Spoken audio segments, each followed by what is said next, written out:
Hello everyone and welcome back to another video from Wake&Tech. In this video, I'm going to show you how to log into your account with Sidney Mutual Bank. To find out how, make sure you watch this video all the way until the end. And before we begin, just hit that like and subscribe button real quick and let's get started. First of all, you will want to open up your web browser. So go ahead and open it up. And then in the address bar, just type in australianmutual.bank and press enter. This will now take you into the official website of Sidney Mutual Bank or the Australian Mutual Bank.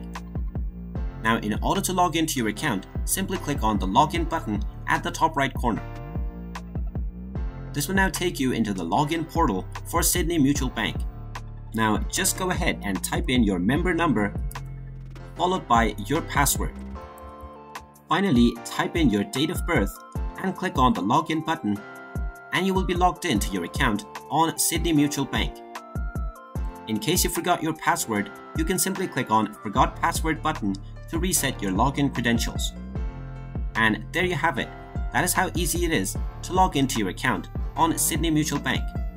If you find this video helpful, make sure you hit that like button and subscribe to our channel if you haven't done so already.